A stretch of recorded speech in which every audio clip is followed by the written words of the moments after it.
Le thème de notre intervention aujourd'hui, c'est tous recruteurs. Et on va se poser la question de savoir si les réseaux sociaux, en fait, ont facilité le recrutement ou l'ont complexifié. Vous allez voir un peu pourquoi. Donc, pour cette intervention, je vous présente... chaque personne va peut-être se présenter et va nous répondre en même temps à une question qui est...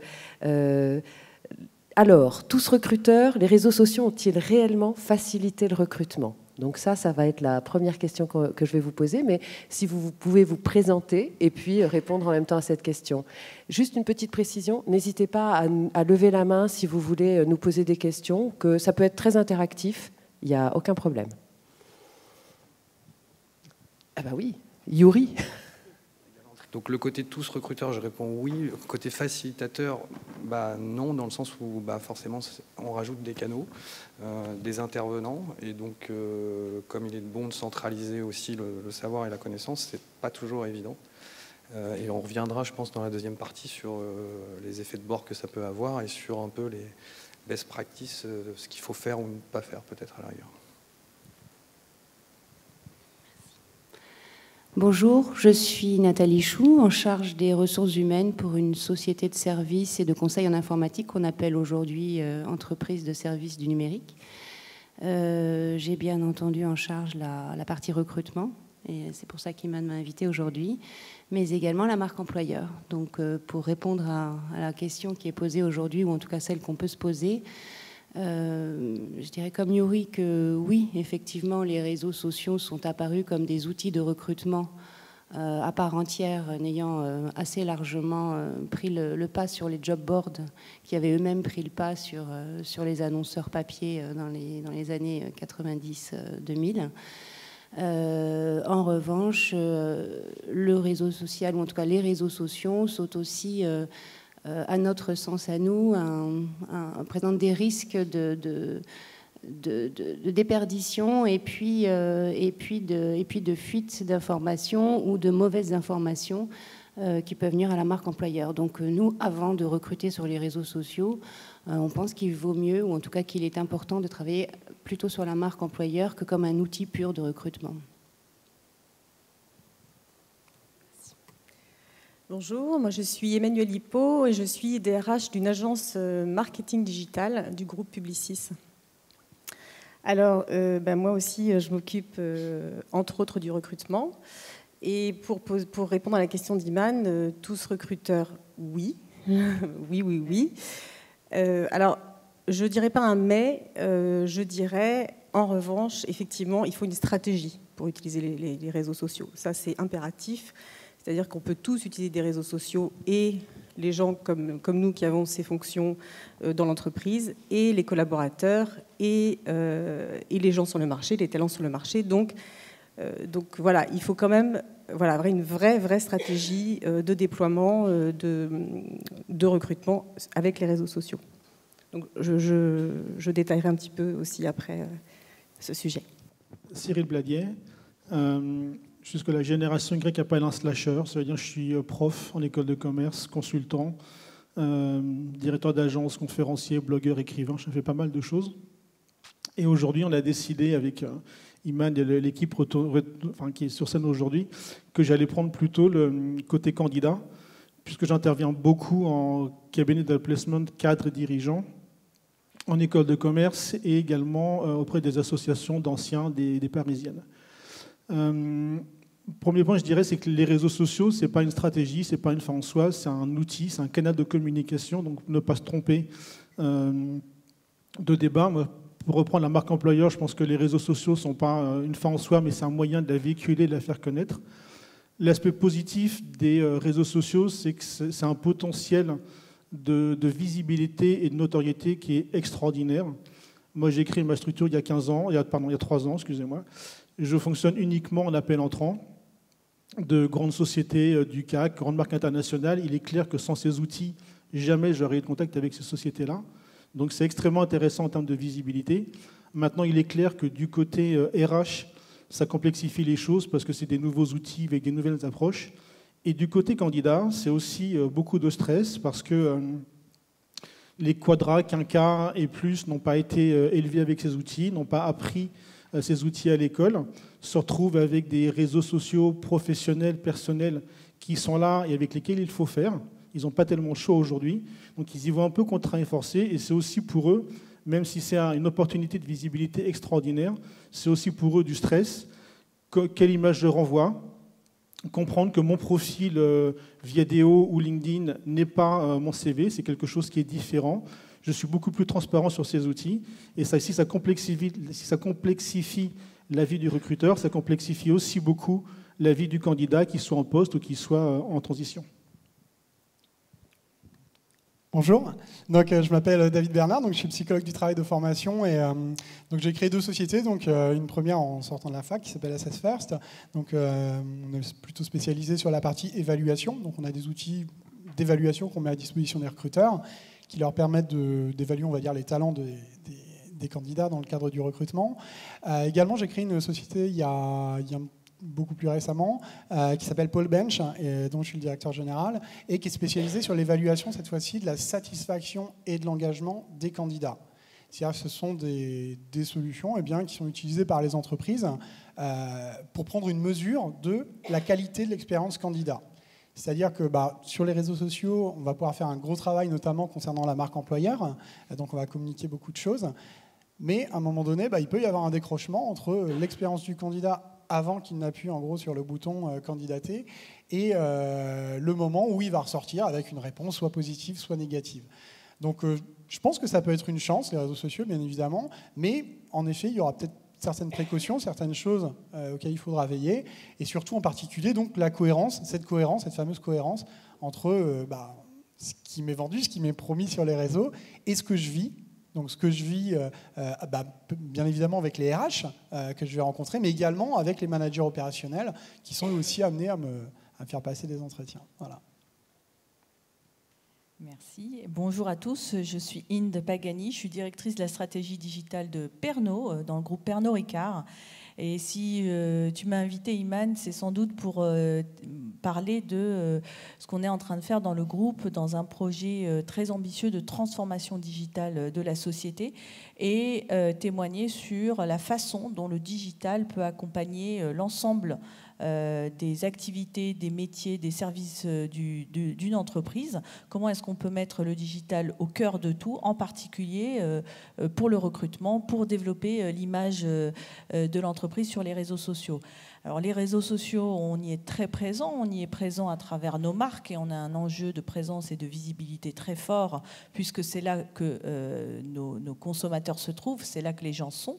Et depuis peu de temps, on a également développé fortement notre présence en tant qu'entreprise employeur pour développer justement toutes les valeurs du groupe, les incarner dans les réseaux sociaux, puisqu'encore une fois, y compris pour les gens qui ont des objectifs plus professionnels que personnels dans certains réseaux sociaux, eh bien, les gens y vont pour trouver des informations sur l'entreprise, pour aller au-delà des sites corporate de nos entreprises, en savoir plus, rencontrer des gens, avoir des informations concrètes sur ce qui fait l'actualité de l'entreprise, mais aussi de ses marques.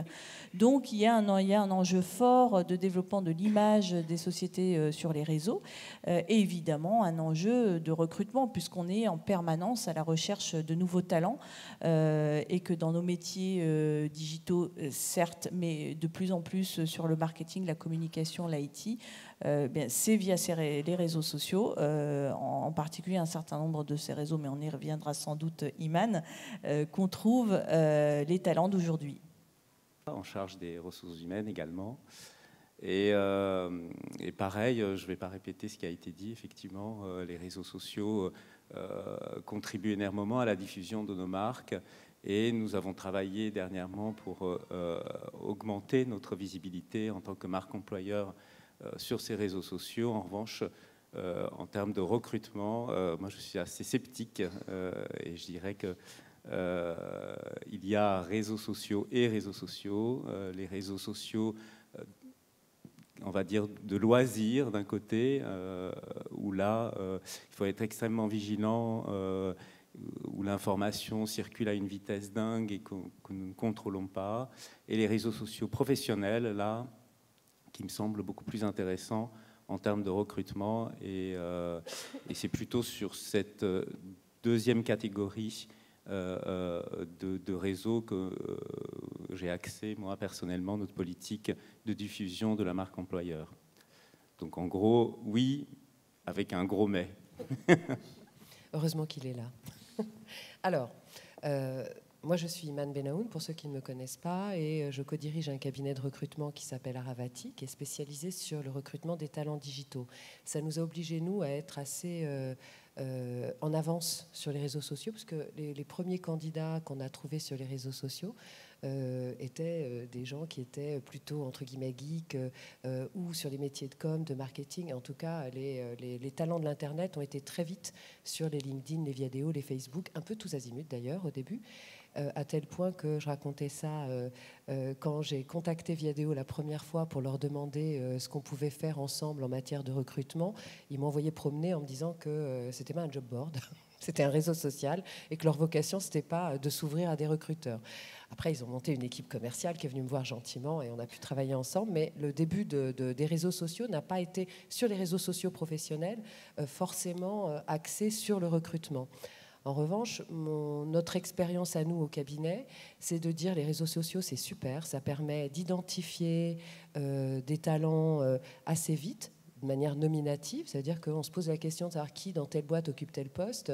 Vous posez la question dans Google et vous avez 15 liens avec des profils sur les réseaux sociaux. C'est super facile. En revanche, c'est beaucoup plus complexe ensuite d'aborder quelqu'un, de commencer une discussion avec lui et puis de l'amener à vous rencontrer pour parler d'un projet. Donc nous, côté recruteur, il a fallu apprendre à utiliser ces outils, il a fallu apprendre à gérer aussi notre image sur ces outils, à répondre correctement aux gens qui entrent en relation avec nous. Et puis on s'est rendu compte que pour nos clients, ça a changé aussi beaucoup la donne. Il y a eu une politique un peu, j'allais dire, agressive et offensive de réseaux sociaux disant maintenant avec nous, plus besoin de recruteurs, vous devenez vous-même le recruteur. On voit bien que ce n'est pas forcément une réalité. D'ailleurs, Richard était encourageant sur ce registre-là. Mais on voit aussi que les candidats, eux, accèdent beaucoup plus facilement à l'information et qu'un candidat que vous contactez via un réseau social parce que vous avez envie de lui parler d'un poste, avant de vous répondre, il va regarder qui vous êtes sur les réseaux sociaux, ce que vous dites, ce que vous y faites. Si vous êtes un recruteur au sein d'une entreprise, il va aller regarder ce que fait cette entreprise, qui il connaît dans cette entreprise. D'ailleurs, c'est Yuri qui nous a amené une étude qui est sortie aujourd'hui, enfin quelques mots d'une étude qui est sortie aujourd'hui, qui est assez amusante. Yuri, tu veux nous le rappeler ?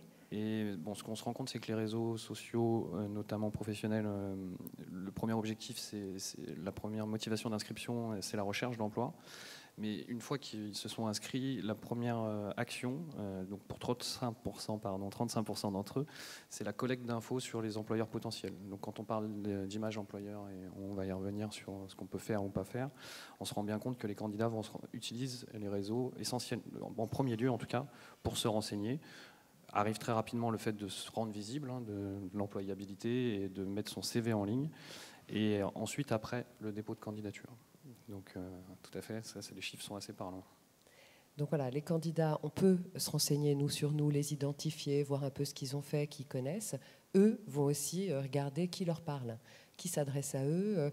Tiens, il y a une annonce de poste pour telle entreprise, super, je vais regarder qui je connais dans cette entreprise. Et puis au lieu de répondre basiquement à l'annonce, je vais d'abord regarder si je connais quelqu'un et puis ce qu'il en pense, est-ce que ça vaut le coup que je candidate, etc. Et donc du coup, tout le process de recrutement doit être congruent, aligné. Et en gros, il ne faut pas que les collaborateurs qui vont être contactés avant de candidater disent « Ah ben non, viens pas là, non, la RH, ah non, ils sont fous, ah non, puis alors on travaille trop, et puis de toute façon, je vais partir. » Donc du coup, la difficulté, elle va être d'avoir un process sur les réseaux sociaux qui est cohérent par rapport à ce qui se passe réellement dans l'entreprise et ce que disent les gens de l'entreprise à l'extérieur, parce qu'ils sont beaucoup plus facilement contactés. Alors, je voudrais rebondir sur ce que tu dis, Iman, parce que j'entends la RH.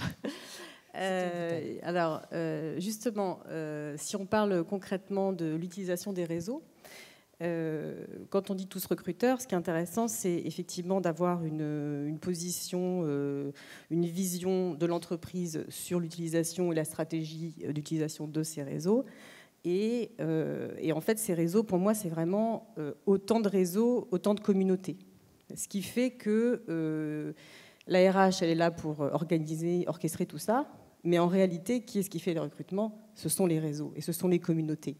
Ce qui fait que moi, par exemple, quand j'utilise les réseaux sociaux, je demande aux communautés dans l'agence, moi je travaille en agence, hein, donc c'est vraiment quand je vais faire une campagne IT, je demande aux gens dans les équipes, dans l'IT, de s'adresser avec leurs mots, avec leurs problématiques, avec leurs cibles, avec leurs copains, avec leur réseau, et c'est eux qui travaillent en fait, c'est eux qui font. Ce qui fait que dans la relation avec l'entreprise, tout d'un coup, c'est plus les RH ou l'entreprise comme ça, globalement. Non, c'est qu'est-ce qui se passe dans un département IT, dans cette agence, dans cette entreprise. Et là, du coup, ça a du sens d'utiliser les réseaux sociaux. Parce que les réseaux sociaux, finalement, c'est qu'une somme d'outils qui est vraiment faite, qui est vraiment créée à destination de cibles très différentes et très différentes, et qui en même temps doivent travailler ensemble dans toutes nos entreprises. Hein, parce qu'en fait, on cherche tous les mêmes talents. Donc ça, c'est intéressant, je trouve, de penser comme ça aussi l'utilisation des réseaux sociaux. C'est pas l'entreprise, la marque employeur est intéressante, mais elle est intéressante aussi parce qu'on parle de communautés différentes, d'intentions différentes, de métiers différents.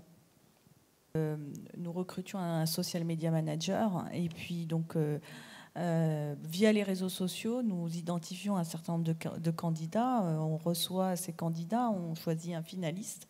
On a donc un entretien avec cette personne.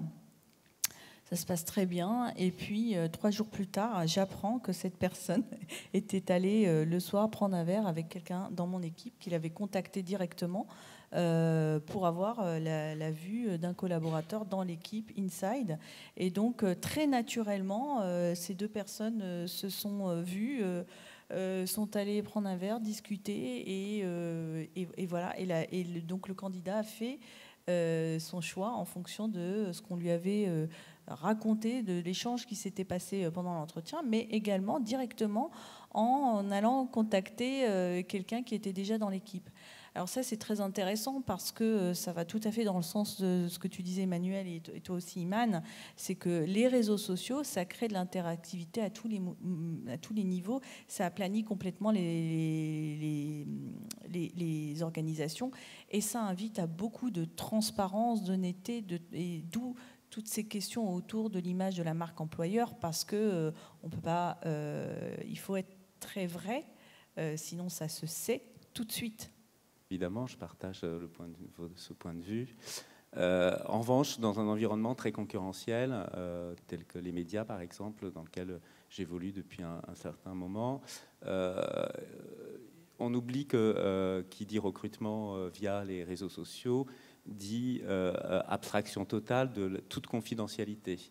Or, moi, j'ai beaucoup de difficultés avec ça parce que lorsqu'on recrute des talents, c'est parce que nous avons une stratégie à développer, à mettre en œuvre derrière, et qu'à travers le recrutement, on peut très bien laisser échapper une partie de cette stratégie, tout simplement parce que lorsque nos concurrents voient que nous sommes en train de développer 3 développeurs paywall, ce qui signifie que nous allons passer une partie de notre information via une barrière payante, tout de suite, vous avez une contre-attaque qui se met en place, et comme on sait très bien, dans le monde du digital, c'est le premier arrivé qui est servi.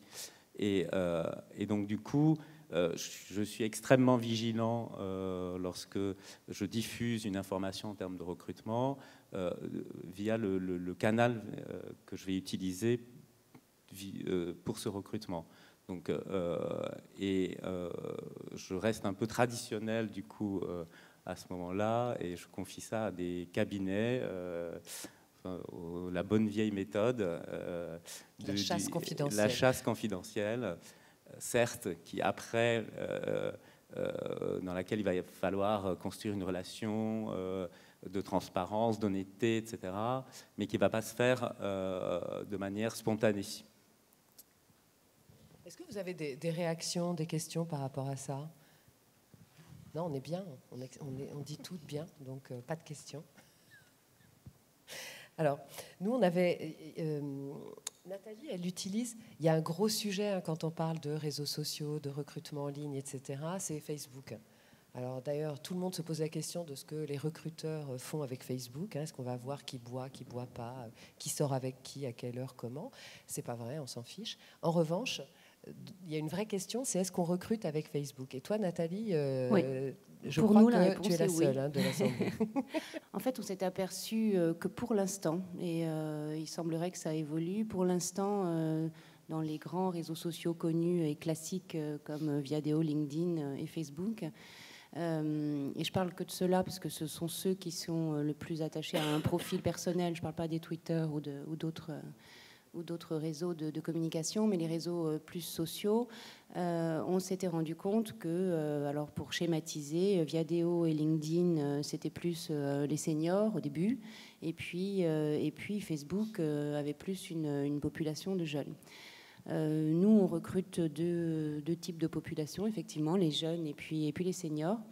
Et on utilise une plateforme vendue par Facebook qui nous sert au recrutement, qui s'appelle Work for Us, qui est en fait une possibilité qui nous est donnée de développer notre marque employeur à destination des jeunes, donc avec un langage adapté aux jeunes, ou en tout cas à ceux qui sont présents et qui nous intéressent sur Facebook. Et ça fonctionne très bien. Ça fonctionne très bien parce que les écoles fonctionnent également beaucoup avec Facebook. Maintenant, ils ont tous posté leurs annonces, leurs événements. Ils ont tous leur page sur Facebook. Enfin, en tout cas, les écoles ont toutes leurs pages sur Facebook. Nous, on s'est rendu compte que pour les jeunes, ça fonctionnait assez bien. Et alors, Cocorico, puisque Work for Us, c'est une solution qui appartient, développée par une structure qui s'appelle Work for Labs, qui est une structure développée par un X qui est maintenant basé à San Francisco. Donc, c'est un Français qui a développé la solution de la plus utilisée au monde pour gérer du recrutement depuis Facebook. Je crois qu'ils ont dû lever 10 millions l'année dernière, donc c'est vraiment une belle success story. Et concernant Facebook, quand on regarde un petit peu comment l'outil fonctionne et ce qui s'y passe, leur première stratégie, ça a été d'aller chercher l'argent où il était, c'est-à-dire d'aller prendre de la pub sur Internet et donc de prendre des parts de marché à Google et de se positionner sur la recherche avec une approche différente qui est de dire Google, on fait une recherche, Google analyse et propose des résultats. Nous, Facebook, l'approche est différente. Quelqu'un fait une recherche, on va non pas donner des résultats, mais on va aller regarder ce que ses amis ont aimé et recommandé, on va lui remonter ça. Donc on se positionne là-dessus avec une approche différente de Google qui évite en plus de devoir d'investir des dizaines de millions d'euros pour combler tout un retard sur la recherche sémantique qui est le cœur de business de Google. Et quand on regarde ensuite ce que fait Facebook et comment ils évoluent, moi je suis convaincu qu'ils ne vont pas laisser les deux players que tout le monde connaît tout seuls sur le marché des professionnels et qu'ils vont très clairement se lancer sur le marché des pros et du recrutement. Il y a eu une application, un service lancé par Facebook avec justement Work for Us, Jobvit, qui est un job board américain, et le ministère américain du travail, qui s'appelle Social Jobs, qui est une plateforme sur Facebook qui diffuse à peu près en temps permanent 1 million et demi de postes, plutôt basés aux USA. Deuxième chose, il y a exactement un an, septembre 2013, Facebook a donné la possibilité à chacun, sur son profil personnel, de mettre ses compétences professionnelles. Si Facebook, du jour au lendemain, se dit « Tiens, maintenant, on va donner la possibilité aux uns et aux autres de mettre leurs compétences professionnelles sur leur profil Facebook », c'est clairement qu'il y aura du ciblage derrière, c'est des informations de base de données, donc a priori une volonté d'aller chercher les recruteurs et de ne pas laisser LinkedIn et Viadeo tout seuls là-dessus. Et spécifiquement sur le marché français, Facebook a lancé en début d'année une page en partenariat avec les CGPME pour aider les TPE-PME en France à se rendre plus visibles pour leur recrutement et attirer du monde. Donc tout ça, moi, c'est autant de signes qui me font dire que après s'être attaqué à Google et avoir concurrencé Google et essayer de prendre du budget d'annonceurs à Google sur Internet, Facebook va clairement ne pas laisser LinkedIn et Viadeo se battre sur le marché des professionnels avec deux players et clairement va forcément se lancer un jour ou l'autre sur le côté des pros. Est-ce que ça pour le recrutement, pour le marketing B2B, pour le inbound marketing, le social selling, on n'en sait rien, mais très clairement Facebook donne beaucoup de signes disant qu'il va se lancer sur ce marché-là. On est dans l'ère du digital. mais on fait quand même feu de tout bois. Et on a lancé, nous, il y a 2 ou 3 ans maintenant, une opération qu'on renouvelle tous les ans, qui est Job Dating spécial stagiaire. Donc, fin octobre, début novembre, tous les ans, on se fait des sessions et on les invite, on leur fait un petit 4 heures, et puis une petite animation, et puis c'est 10 minutes par entretien, un job dating vraiment classique, et puis ensuite, si nécessaire, on se revoit. Et donc, on mélange le digital, donc on est sur Facebook, bien entendu, et quand on va dans les écoles, là, il y a tous les salons qui vont commencer et tous les forums écoles, on distribue encore le flyer à l'ancienne. Le bon vieux flyer. Ça marche encore. David, tu nous as parlé, toi, de ton étude et de l'expérience candidat. Après l'expérience client, il y a l'expérience candidat. Donc, le candidat a le droit aussi de parler de son expérience. C'est une tendance qui se développe de plus en plus. Toi, qu'est-ce qu'ils te disent dans cette étude, les candidats? Qu'est-ce que tu peux nous apprendre sur leur expérience du recrutement en ligne? Alors, je vais sortir mon téléphone, j'ai noté les résultats les plus marquants. Bon, c'est une société que j'ai créée il y a quelques mois seulement, donc pour l'instant on a seulement, alors hop, si on prend l'ensemble, donc ça fait 37 000 candidats qui ont été, bon, ça fait déjà un petit peu de... C'est presque rien. Voilà. Et donc ce qu'on a pu noter, nous, c'est l'importance fondamentale de la cohérence entre marque employeur et l'expérience candidat. On a pu noter par exemple dans ces 37 000 réponses analysées qu'on a 12% seulement de candidats qui se déclarent extrêmement satisfaits. Je suis extrêmement satisfait. On en a 43% qui sont insatisfaits à très insatisfaits.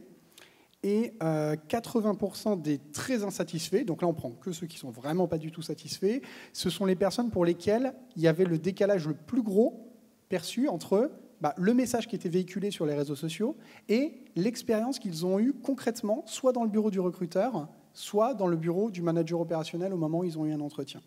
Donc ça, c'était les choses importantes. On a également, ce qui ressortait, c'est qu'il y avait des décalages assez forts entre entretien RH et entretien opérationnel.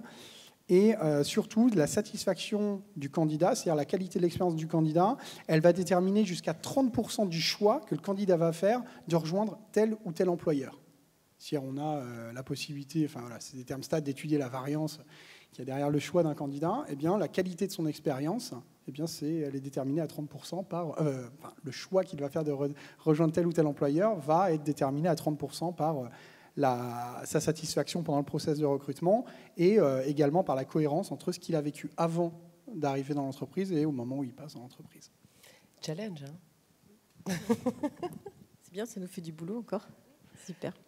Non, mais c'est vrai que du coup, une expérience recrutement où ce sont les pairs du candidat qui parlent sur les réseaux de l'entreprise, on voit que c'est une stratégie gagnante. Toi, tu parlais, Emmanuel, de développer.com ou des livres blancs de tes développeurs que tu ne mets plus. Oui, je parlais tout à l'heure de cibles et c'est vrai que je ne vais pas m'adresser de la même façon à un directeur associé, à un développeur Java, un social media manager. Donc c'est vrai que je vais réfléchir à où est-ce que je vais les trouver, qu'est-ce qu'ils font sur le net, quels sont leurs réseaux, quels sont les endroits, les plateformes sur lesquelles ils vont échanger. Et à ce moment-là, je vais adapter le contenu.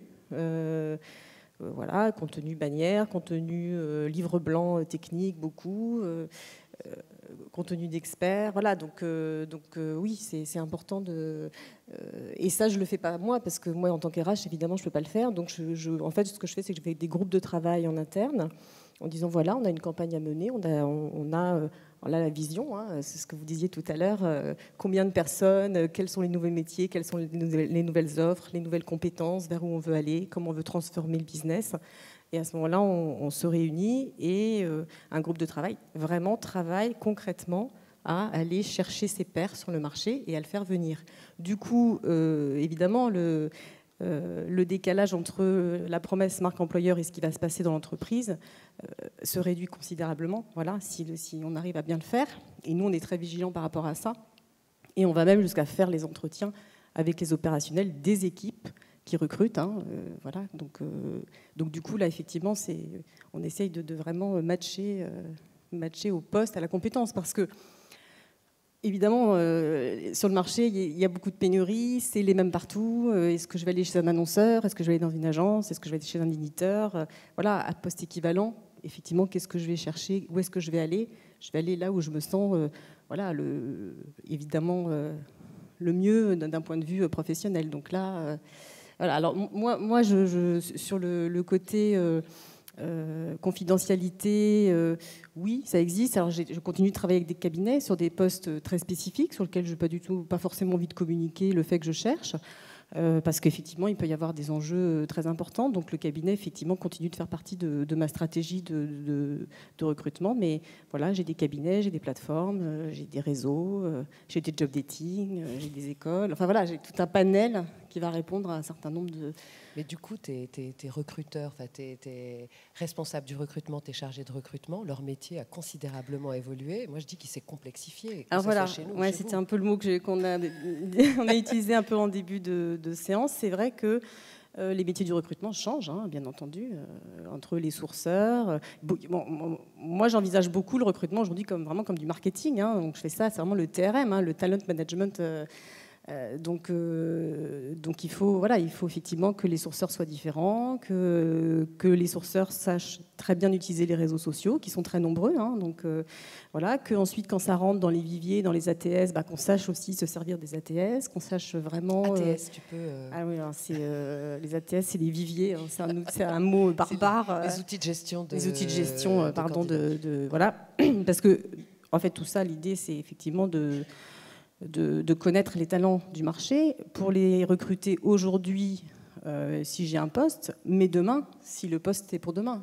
Donc moi, ce que je cherche, c'est vraiment à attirer les meilleurs et à savoir où ils sont. Donc du coup, effectivement, voilà, qu'est-ce qu'ils font. À ce moment-là, peut-être j'irai voir sur LinkedIn où est-ce qu'il est aujourd'hui. Il a changé de boîte, mais c'est aussi lui donner des nouvelles de l'agence, de lui faire, de partager avec lui le développement du business, la transformation des annonceurs, etc. Donc nous, on travaille vraiment dans l'idée de créer des viviers et de créer une relation avec les jeunes, avec les stagiaires qui vont y grandir, évoluer, changer, passer chez vous, ensuite chez vous peut-être, revenir chez moi après. Enfin, voilà, on est dans la génération, là, aujourd'hui, digitale, hein, celle qui travaille dans le digital, elle bouge beaucoup, elle change, elle a besoin de se nourrir, de faire des parcours très différents. Donc voilà, moi, ce que je cherche, c'est essayer de trouver les meilleurs et puis de savoir où ils sont et d'engager avec eux une relation professionnelle.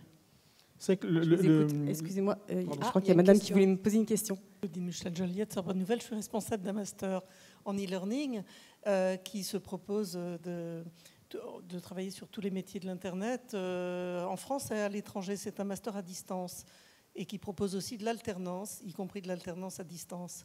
Donc, est-ce que vous êtes prêts? Parce qu'on ressent un frein dans certaines entreprises françaises en particulier, alors qu'aux Pays-Bas, c'est très développé, frein par rapport au télétravail, extrêmement peu développé en France. Je dirais peut-être 5% des entreprises, lorsqu'elles y ont goûté, elles y reviennent.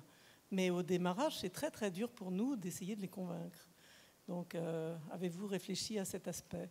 Parce que c'est quand même la chance des femmes aussi, des jeunes femmes.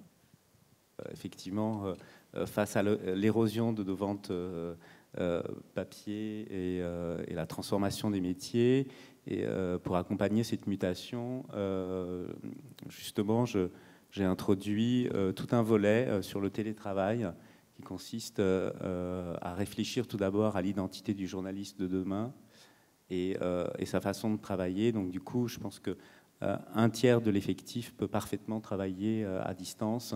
Et c'est pareil en ce qui concerne certaines fonctions support. Je ne vois pas pourquoi des contrôleurs de gestion devraient faire 2 heures de trajet dans un sens, 2 heures dans l'autre, alors qu'ils sont beaucoup plus efficaces depuis à travailler chez eux. Donc du coup, on a développé sur à peu près 10 services des fonctions test. Et pour le moment, les résultats sont extraordinaires. Donc du coup, je pense qu'effectivement, c'est une nouveauté. J'ai eu pas mal de résistance au départ, via même le management. Surtout qui se voulait moderne. Voilà. Et puis une fois que ça marche et que la productivité augmente de manière phénoménale, ils sont super contents et aussi parce que quand on regarde le prix du mètre carré à Paris, eh bien, voilà, tout de suite, ça descend quelques millions dans le Rex. Voilà. Mais ton groupe n'est pas un groupe français à l'origine, si. C'est un groupe français qui est devenu belge. Qui est devenu belge. Mais peut-être que les Belges sont plus ouverts. Non, je pense qu'il y a une résistance culturelle. C'est dur. C'est dur. Ah ouais, c'est dur. Vraiment, c'est difficile. Ça repose. Enfin, en tout cas, moi, j'ai une direction générale qui est pourtant pas si vieille que ça, mais ils ont vraiment du mal. Ils ont vraiment du mal. Une direction des systèmes d'information qui ferme tout. La sécurité. Non, c'est difficile. Enfin, en tout cas, je trouve que c'est difficile. En revanche, ça repose sur des convictions personnelles de nos managers, sur de l'engagement de collaborateurs. Et puis nous, on travaille. On a effectivement un accord de GPEC dans lequel on l'a mis, mais ça a du mal. C'est très poussif. C'est vraiment très poussif, puisqu'en plus, on n'a pas les outils, ou en tout cas, la direction des services d'information a du mal à nous ouvrir les vannes. Donc, je trouve ça difficile. J'avoue que ça a été une bataille terrible au début. In, chez Pernod ? Alors, chez Pernod, ce n'est pas une pratique encore. Donc, voilà. Donc, aujourd'hui, il n'y a pas de politique particulière sur ce sujet du télétravail. Alors, si on revient à tous recruteurs, parce qu'on va conclure maintenant, il n'y a plus de questions ? Ah, plein de questions. Tu descends ? Déplacé, Hervé Dufroy, DRH AFPA. Une question sur comment vous faites le lien avec l'interne, et donc surtout ceux qui sont dans des groupes, la bourse de l'emploi interne. Est-ce que quand les salariés veulent évoluer, est-ce que vous avez maintenu une bourse de l'emploi interne ? Est-ce que vous faites tout passer par l'externe ? Est-ce que c'est quelque chose de commun pour ceux dont les postes qui sont ouverts complètement ? Nous, on a un réseau social interne, pardon. Voilà. J'allais faire la même réponse. Donc l'usage des réseaux sociaux à l'externe n'empêche pas de continuer à publier les offres de postes sur tous les outils que l'on a pour l'interne. En ce qui nous concerne, en particulier, on utilise beaucoup un réseau social d'entreprise. On n'en a pas encore parlé, mais qui dit transformation des entreprises dit aussi transformation de la façon de travailler et de communiquer dans l'entreprise. Et le réseau social interne de l'entreprise est un outil extraordinaire dans ce sens-là, puisque d'un coup, les gens peuvent partager tout à fait aussi librement que dans un réseau social ouvert, j'allais dire, sur leurs expériences, difficultés, fierté, réalisation, réussite, avec l'ensemble des collaborateurs du groupe. Voilà.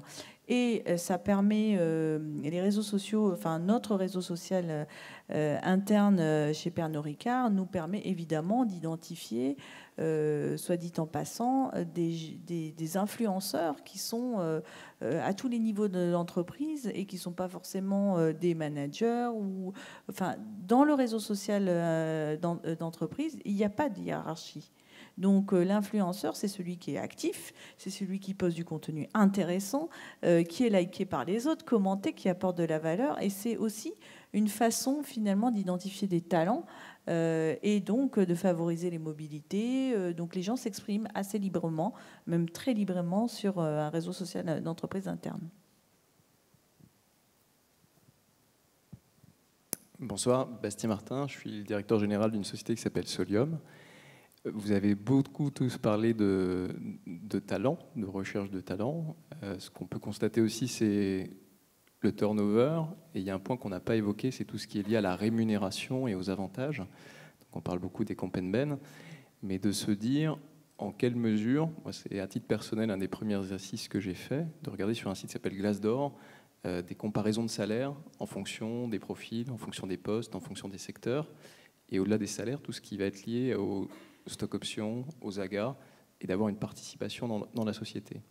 Donc ma question, c'est, parmi ces recherches de talent et nouvelles générations, est-ce que là aussi vous voyez une approche par rapport aux rémunérations et de vouloir disposer de stock options ou de parts d'entreprise dans les 3, 5, 10 ans à venir pour les fidéliser et pour du coup réduire ce turnover qui nous concerne tous?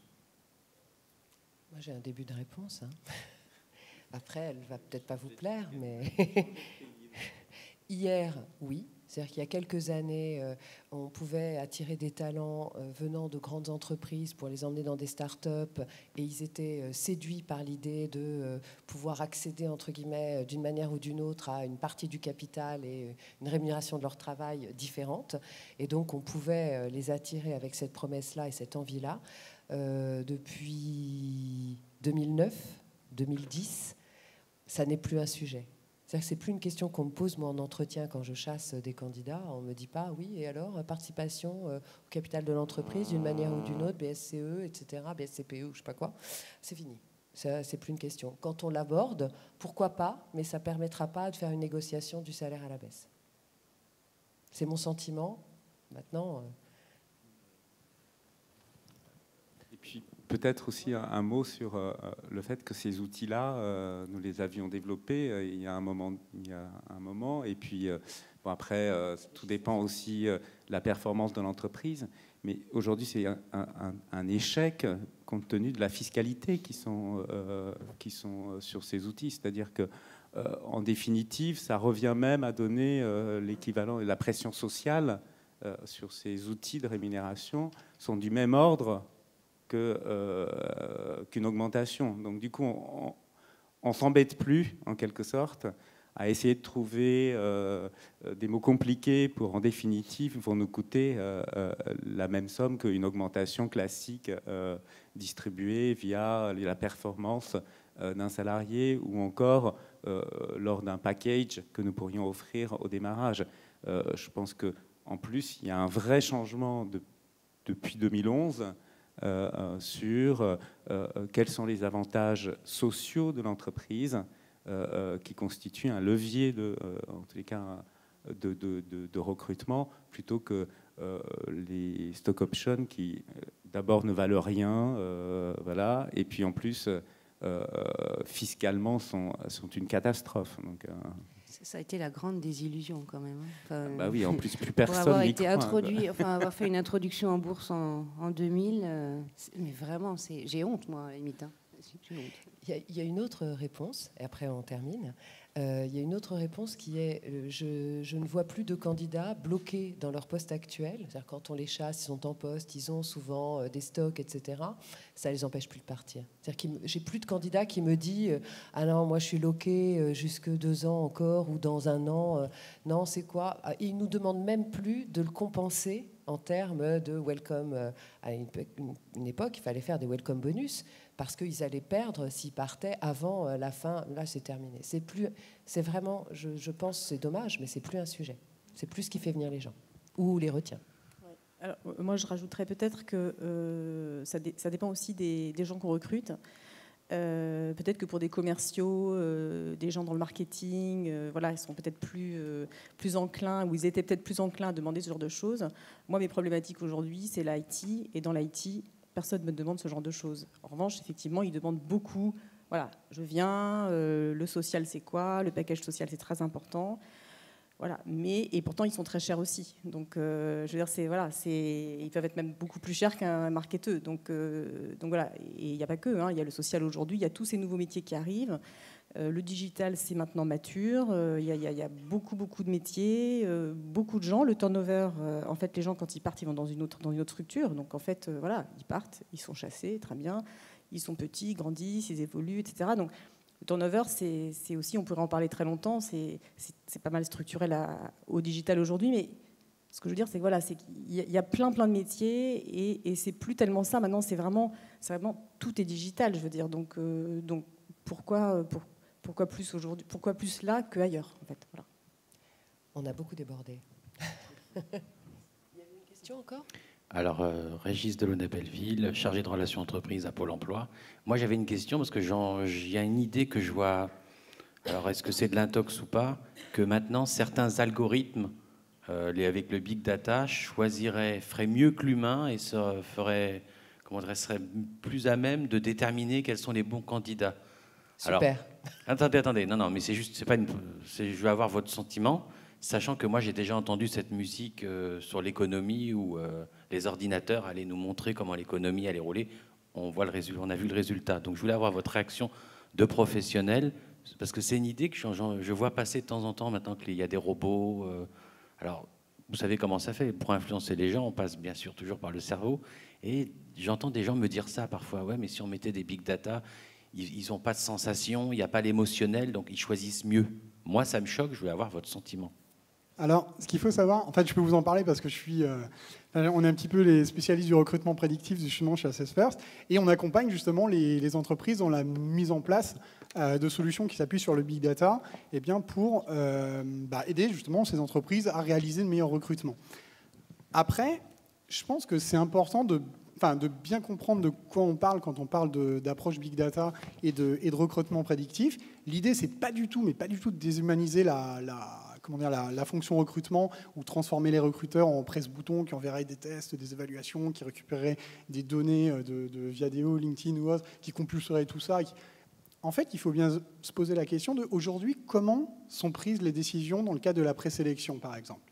Aujourd'hui, quand on doit présélectionner, on récupère des CV, on va peut-être se promener sur justement des réseaux sociaux. On a plein d'informations. Okay, on va avoir énormément d'informations et à partir de ces informations, on va prendre la décision de se dire tel candidat, je le reçois, tel candidat, je ne le reçois pas. Mais aujourd'hui, vous demandez à un recruteur, oui, bien évidemment, vous avez 80% des recruteurs qui vont vous dire moi, de toute manière, je sais exactement s'il faut que je le fasse venir, s'il ne faut pas que je le fasse venir. Mais quand on compare toutes choses égales par ailleurs, il y a des études, il y a une étude qui a été réalisée, qui a été publiée dans le Harvard Business Review il y a à peu près un mois. On s'est rendu compte de quoi ? Eh bien que les recruteurs sont très bons généralement pour recueillir des informations concernant les candidats, analyser les CV, faire passer des tests de personnalité, avoir les scores, mais ensuite toute cette masse d'informations, il faut la prendre en compte. C'est-à-dire qu'il va falloir traiter tout ça, opérer une synthèse, et une synthèse, c'est pas simplement additionner les différents critères les uns derrière les autres. Il y a des poids, il y a certains critères qui peuvent se compenser, ainsi de suite. Et il va falloir dire, tiens, je rencontre cette personne, je ne rencontre pas cette personne. Ensuite, on peut suivre la performance des individus dans leur job, c'est-à-dire à 6 mois, 1 an et demi, 2 ans. On peut calculer ce qu'on appelle le time to perform, c'est-à-dire le temps qu'il faut pour une personne pour arriver à son pic optimum de performance. Mais pas que ça, parce que là, on a l'air d'être obsédé par la performance, mais on valide également le degré de satisfaction et d'engagement des personnes dans leur job. C'est-à-dire, est-ce que la personne qui a été présélectionnée à un moment donné, selon telle ou telle technique, est-ce qu'elle est plus heureuse? Est-ce qu'elle est bien dans son job? Est-ce que, je sais pas, elle trouve satisfaction? Est-ce qu'elle met l'essentiel ou pas de son énergie au service de son employeur? Et aujourd'hui, la conclusion, c'est que quand on fait faire ça par une machine, entre guillemets, c'est-à-dire quand c'est un algorithme qui traite l'ensemble de ces données, on a des résultats qui sont 25% plus performants que quand c'est un être humain, aussi expert soit-il en recrutement. Alors après, on peut se dire, oh là là, c'est horrible, le meilleur des mondes, Aldous Huxley.